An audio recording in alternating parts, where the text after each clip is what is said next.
Pertemuan dua sahabat. Arka juga ikut membuka kacamata hitamnya. Ia menatap tajam pria yang di depannya itu, sedangkan Aaron menatap dingin Brian, begitu pula Arin menatap dingin Brian. Mereka semua sama-sama memeluk kaki sang ayah, seolah-olah mereka sedang mengatakan bahwa mereka sudah membawa superhero masing-masing. "Kau si Camelia?" ucap Arka terkejut di saat baru menyadari bahwa pria di depannya itu salah satu teman baiknya di kampus dulu. "Dan kau si Rika?"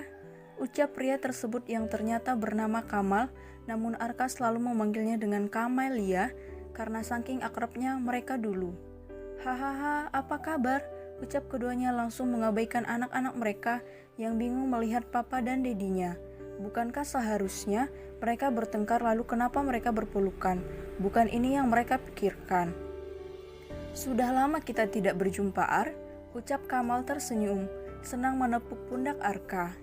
"Yah, kau lebih dulu meninggalkan kami karena menikah muda," kesal Arka. "Hahaha, maklum, si Rambo sudah siap menembak, Ar, jadi tunggu apa lagi?" ucap Kamal belak-belakan, membuat Arka senang karena sikap Kamal yang berbanding terbalik dengannya. "Pa, Dad," panggil double twins kepada ayah mereka, sehingga membuat sepasang sahabat yang lama berpisah itu pun baru menyadari kehadiran anak-anak mereka. "Oh, kesayangan Dedi, maaf Dedi lupa. Oh ya Mal, gue pergi dulu mau cari anak kembar yang berani mengajak anak gue," ucap Arka menggandeng tangan twins A ingin beranjak pergi. "Sama Ar, gue juga mau cari anak kembar yang udah berani membuat burung anak tertuaku hampir cedera karena salah urat," ucap Kamal ingin beranjak pergi. "Itu mereka, Dad, Pa," ucap double twin saling menunjuk sehingga membuat sepasang sahabat itu langsung menatap arah tangan anaknya. "Apa?" ucap keduanya dan langsung menatap tajam ke arah musuh anak-anaknya masing-masing. Arka menatap tajam ke arah Brian dan Brian, sedangkan Kamal menatap tajam ke arah Arin dan Aaron. "Oh, kau yang namanya Belanda ya?" ucap Kamal berdecak pinggang langsung menatap tajam ke arah Arin, sehingga membuat Arin takut. "Kau berani menakuti anakku, Mal?"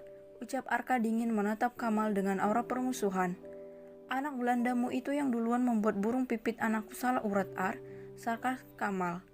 "Itu ulah anakmu yang bernama Mamat, sudah berani mengejek mereka," balas Arka tak terima.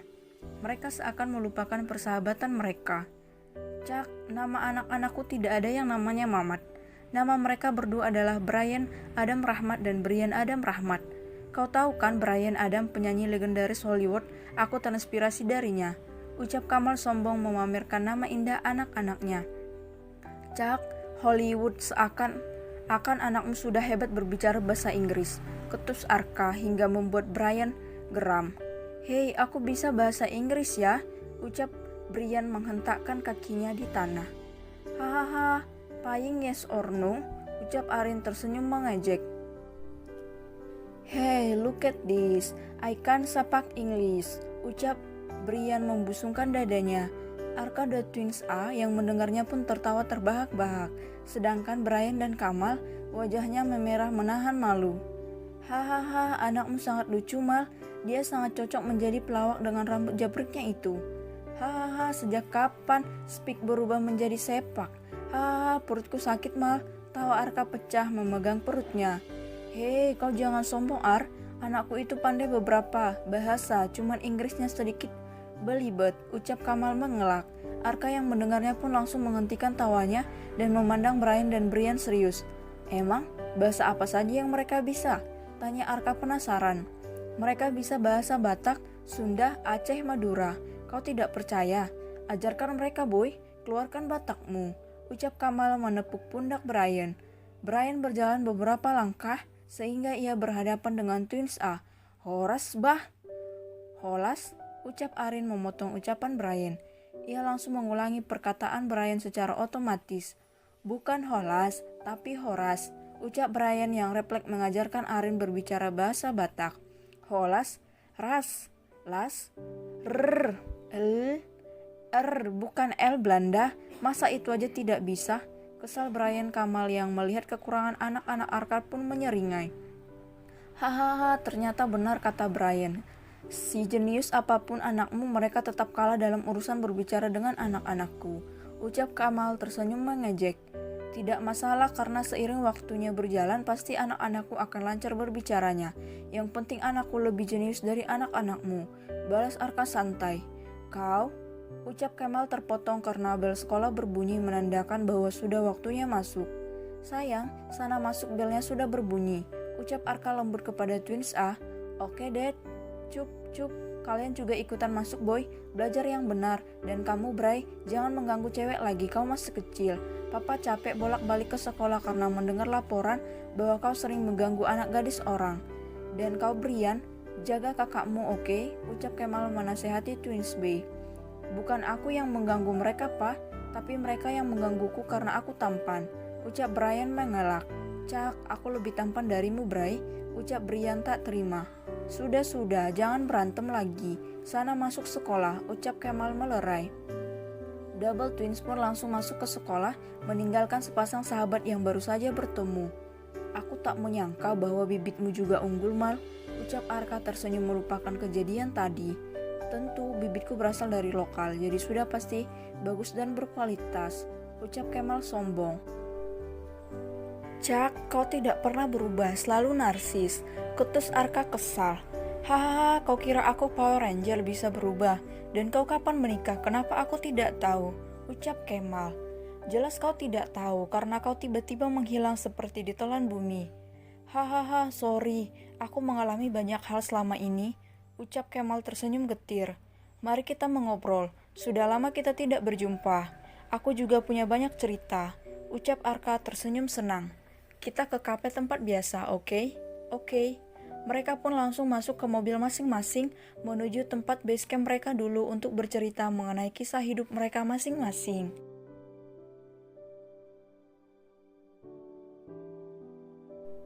Cerita Kemal. Lalu sekarang kau jadi duda? Tanya Arka terkejut sekaligus menatap iba ke arah sahabatnya. Ia tak menyangka bahwa Kamal mempunyai rumah tangga yang buruk. Rosa Rosanti adalah istri Kamal Pahlepi Rahmat. Mereka menikah setahun setelah lulus kuliah.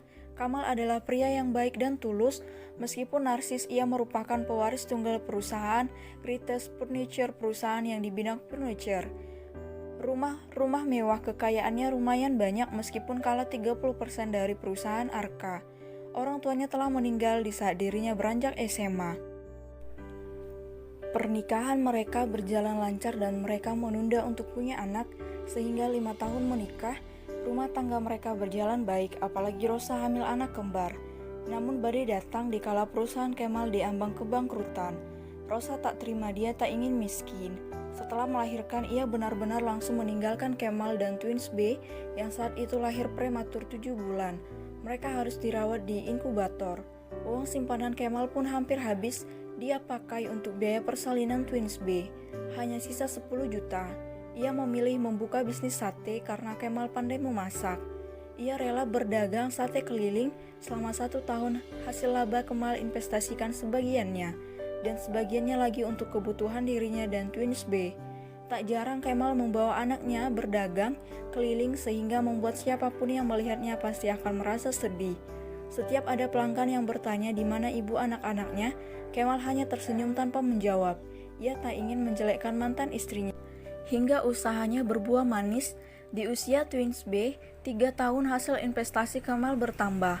Bahkan ia sudah menanam saham di perusahaannya dulu, hingga tahun keempat ia berhasil mengambil alih perusahaannya lagi. Iya, begitulah aku sudah menjadi duda paling tampan di dunia, ucap Kemal sombong membusungkan dadanya, sehingga membuat Arka tersenyum menggelengkan kepalanya. Ia tahu di balik perkataan itu ada luka yang mendalam. Kenapa kau tidak meminta bantuanku atau Dimas? Kesal Arka. Buat apa aku harus meminta bantuanmu bila aku bisa mengatasinya sendiri? Aku ini pria sejati Ar, superhero, kalah dariku, ucap Kemal menyisir rambutnya dengan tangan. Cak, kau ini tak pernah sembuh dari penyakitmu itu, selalu saja narsis, ketus Arka. Lalu kau bagaimana bisa punya anak kembar? Tanya Kemal penasaran. Arka pun menceritakan semuanya tanpa ada yang ditutup-tutupi, sehingga membuat Kemal kesal, marah, dan senang. Kurang ajar kau Ar, Kalau aku jadi istrimu, aku tidak akan memaafkanmu, yang malah akan kupastikan si Jonimu mati saat itu juga. Aku akan menjadikannya sosis panggang dan kuberikan untuk janda kembang. Omel Kemal. Ia sangat kesal dikala mendengar apa yang dilakukan Arka pada putri, karena bagi Kemal wanita adalah makhluk yang lemah dan harus dilindungi. Ia bahkan tak membenci mantan istrinya, namun perasaannya sudah mati kepada Rosa. Ia hanya menganggap Rosa sebagai mimpi buruknya. Sialan kau, ucap Arka melemparkan Kemal dengan kacang. Lalu bagaimana dengan Dimas dan Alexa? Di mana Tom and Jerry itu? Tanya Kemal semangat dikala mengingat Alexa dan Dimas yang saat kuliah dulu yang sering berdebat sebelum kejadian Alana.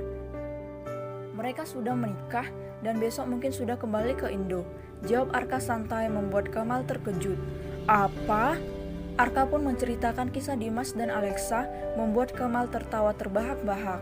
Hahaha, akhirnya perkataanku terwujud juga. Mereka selalu marah di saat aku bilang bahwa mereka akan berjodoh, tapi sekarang, lihat mereka saling mencintai. Ucap Kemal tertawa terbahak-bahak. Ia tak menyangka bahwa perkataannya menjadi kenyataan.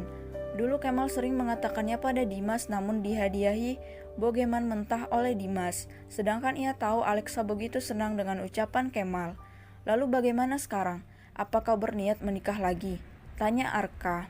Iya aku sih berniat nikah lagi, tapi aku juga masih milih-milih mana perempuan yang benar-benar tulus kepadaku, perempuan yang setia menemaniku dalam keadaan suka maupun duka, miskin atau kaya, dan yang paling penting, dia menyayangi anakku ucap Kemal tersenyum sendu, karena sampai sekarang dirinya belum bisa menemukan sosok yang disebutkan itu. Bersabarlah, mungkin cepat atau lambat kau akan mendapatkan pengganti yang baik. Yakinlah, laki-laki baik sepertimu pasti mendapatkan yang terbaik, ucap Arka menepuk pundak Kemal memberikan motivasi. Istrimu sangat hebat, ucap Kemal menatap lekat wajah Arka. Kenapa kau berkata seperti itu? Apa kau berniat meribut istriku? Tanya Arka menatap tajam ke arah Kemal. Ia mengepalkan tangannya bersiap-siap memberi bogeman ke wajah Kemal. Bukan begitu. Istrimu hebat bisa merubahmu menjadi manusia. Sialan kau, lalu selama ini aku apa? Teriak Arka kesal. Selama ini kau cuma mirip dengan manusia karena mukamu yang dingin itu. Tapi sekarang aku melihat kau sedikit berubah menjadi lebih ramah. Ucap Kemal tersenyum. Kurang ajar kau. Lalu bagaimana cara menyatukan anak-anak kita? Aku tidak ingin mereka bermusuhan begitu. Aku tahu anak-anakku bila mereka tidak suka pada seseorang, pasti mereka akan selalu mengganggu orang tersebut.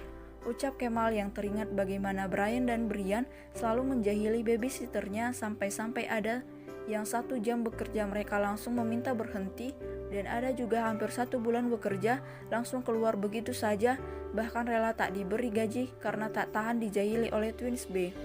Pernah saat di bulan puasa Brian menaruh kecoa di dalam kurma lalu diberikan ke babysitternya, membuat babysitter tersebut menjerit ketakutan dan masuk ke rumah sakit karena dirinya mengalami shock berat. Aku punya ide, Mal, ucap Arka menyeringai. Apa? Tanya Kemal penasaran. Nanti kau juga akan tahu, ucap Arka tersenyum penuh arti. Asal jangan aneh-aneh, tidak masalah. Mereka pun langsung melanjutkan pembahasan mereka tentang perusahaan mereka masing-masing, dan tak jarang keduanya tertawa bila membahas masa kuliah dulu. Arka sangat senang karena Kemal sudah kembali. Ia yakin Alexa dan Dimas pasti senang karena dalam grup mereka, Kemal bagaikan mood booster. Dia selalu saja membuat mereka semua tertawa dengan tingkahnya yang terkesan playboy. Namun ternyata tidak. Ia sering merayu para wanita hanya untuk kesenangannya saja, tidak seperti Leo yang suka menyentuh wanita manapun. Kemal hanya merayu para wanita dengan kata-katanya saja. Ia melakukan hal tersebut hanya untuk mengetahui apakah dirinya masih tampan dan berkarisma setiap harinya.